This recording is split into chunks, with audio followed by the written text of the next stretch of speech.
परमात्मा नहीं है तो फिर अच्छा बुरा क्या है?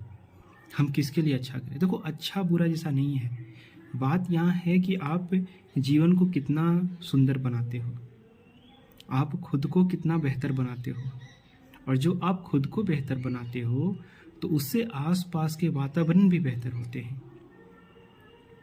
ऐसा मैं भाव नहीं रखना है कि मेरा विकास होगा, मैं बाकियों से सुपीरियर हूँ। ये जो सुपीरियरिटी कॉम्प्लेक्सेस है, जो इन्फीरियरिटी कॉम्प्लेक्सेस हैं, इससे मूलतः सभी का नुकसान है। क्योंकि हम सभी जो निर्मित हुए हैं एक ही तत्व से निर्मित हुए हैं, फिर उसी में मिल जाने हैं।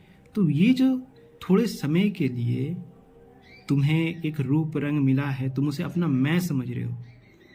ये जो मैं समझ करके तुम जो भी क्रियाएं कर रहे हो, तुम सोच रहे हो कि तुम अधिक सुख ले लोगे लोगों का शोषण करके। नहीं, द मोमेंट आप शोषण की व्यवस्था को बूस्ट करते हो तो आप सभी के लिए बूस्ट करते हो, खुद के लिए भी, उनके लिए भी। आप एक प्रकार का बंधन बनाते हो, एक प्रकार का समाज ही शोषित बना देते हो, उसमें आप भी हो। भले ही आपको उसका लाभ मिल रहा हो, लेकिन वो अंतः रूप से आपको दुख देगा। जैसे कोई क्रोध को पकड़ता है तो क्या होता है उसके साथ कि वो खुद को ही दुख दे रहा होता है। भले ही उसको लग रहा हो कि ही getting something, sense of superiority, लेकिन वो सेंस ऑफ सुपीरियरिटी उसे नहीं मिलता। तो ये बहुत ही स्पष्ट है कि आपको जीवन मिला है, आपकी अपनी जिंदगी है, ठीक है, लेकिन ये जिंदगी एक दूसरे से जुड़ी हुई है, they are connected to each other.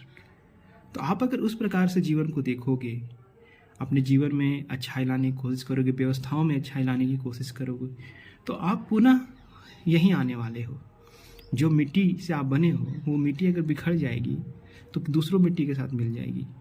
जैसे अजय की मिट्टी समझ लो कि रोहन की मिट्टी से मिल गई, और फिर वो मिट्टी एक नई सोहम की मिट्टी बन गई। फिर इस प्रकार से तो अलग अलग रूप रंग उत्पन्न होते रहते हैं, उसी में विलीन होते रहते हैं। उनका अपना जो ये मैं भाव है ना, इससे कभी भी एक बेहतर समाज का निर्माण नहीं हो सकता। मुक्ति का, सर्व मुक्ति की ओर हम नहीं बढ़ सकते। ये एक भाव है और ये जीवन का भाव है।